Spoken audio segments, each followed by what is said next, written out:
हमने तो अपने लिए कुछ करा ही नहीं है। हम तो आलू प्याज टमाटर और पेट्रोल और टैक्स बचाने में रखे। 100 रुपए जो सरकार हमें टैक्स रिबेट दे देगी, हम अपने बाप को बदल देते हैं रोज। 2014 में हमारे लिए सेवियर मोदी था, उसके बाद हमने अमित शाह को पकड़ा, अमित शाह ने अपने हिसाब से काम करना शुरू करा। अब सरकार तलवार और बंदूक लेके तो लड़ेगी नहीं, स्ट्रैटेजिकली लड़ेगी। लेकिन नहीं, अमित शाह को रिजाइन कर देना चाहिए। ये लोग कौन बोल रहे थे? सबसे ज्यादा हिंदू बोल रहे थे। आप तो अपने बाप बदल देते हैं 4 दिन में, फिर आप शरीयत पे उंगली क्यों उठाते हैं? आपको किसने अधिकार दिया कि उसको गुंडों की किताब बोलने का, जब आप खुद अपने पच्चिन्नों पे नहीं चल पाते? मैं यहां एक उदाहरण आपको समझाना चाहूंगा और दर्शकों को समझाना चाहूंगा। बर्मा को पढ़ो, बर्मा में विरुद्ध थे, विरुद्ध बौद्धों के लिए लड़े थे और रोहिंग्यास को वहां से भगाना था उन्हें। क्या उन्होंने तलवार और बंदूक लेके लड़ाई लड़ी? नहीं लड़ी। एक अंदर से एक सुनामी चलाई 969 की, जो उनके लिए शब्द 969 का एक डेफिनेशन है उनके बौद्ध लिटरेचर के हिसाब से, जो उन्होंने चलाया। हम क्या बोलते हैं? हम दिवाली पे एक ट्वीट में हमेशा लिखता हूं कि मैं अपनी दिवाली के दिए अपनी दिवाली वहां से लूंगा जिसकी मेरी खरीद की वजह से जो अपने घर में दिवाली मनाएगा। अब आपको छोटी सी बात बताता हूं। एक हमारे हिंदुओं में बीमारी, और क्षमा मांगता हूं संजय भाई, मैं सोशल मीडिया के ठेकेदारों पे उंगली उठाता हूं, लेकिन मैं उठाऊंगा उंगली, मुझे डर नहीं है किसी का, ठीक है? और वो इसलिए उठाऊंगा क्योंकि वो गलत है। आप पंचर पुत्र पंचर पुत्र पंचर पुत्र बोल के मजाक उड़ाते हैं। आपने पंचर पुत्र की कभी इकोनॉमी समझने की कोशिश करी है?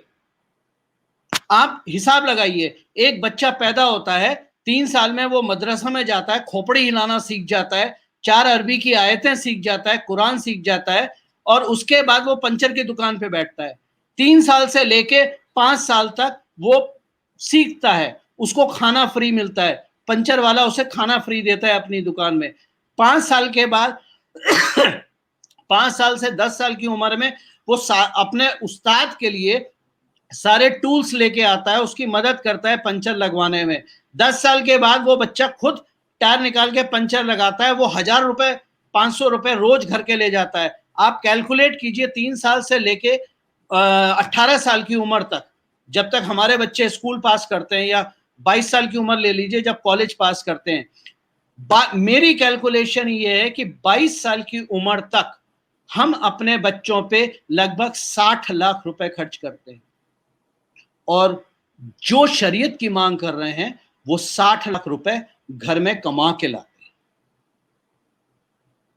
हम 22 साल लगा देते हैं एक स्किल को डेवलप करने में, जो हमें 6,000 रुपए या 10,000 रुपए की नौकरी देती है। वो बच्चा 6 महीने काम करने में स्किल डेवलप कर लेता है, जो उसे 60 लाख की इनकम देता है 22 साल की उम्र में। क्यों? क्योंकि हमें शर्म है, हमें सबको सरकारी नौकरी चाहिए। पकौड़े, अगर मोदी बोलता है बेटा बेटा पकौड़े की दुकान लगा लो, या आगे एंटरप्रेन्योर स्किल अगर तुम में होगी तो तुम उसकी चेन भी बनाओगे। मोदी पकौड़े की दुकान लगाने को बोल रहा है, आईएएस नहीं बना रहा। जैसे सारे आईएएस और आईपीएस ही थे हमेशा जिंदगी में। भारत का सबसे बड़ी प्रॉब्लम जो है, हमारा ऑब्सेशन ऑफ डिग्रीज है।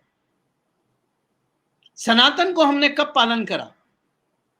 आज भगवा पहने हुए एक सज्जन स्टेज पे घूम रहे हैं, देश भर में भ्रमण कर रहे हैं, वो खुल के बोलते हैं गुंडों की किताब, मूर्खता वाली किताब, और पता नहीं अपशब्द बोलते हैं। किसने अधिकार दिया? सनातन में तो ऐसा कभी नहीं बोला।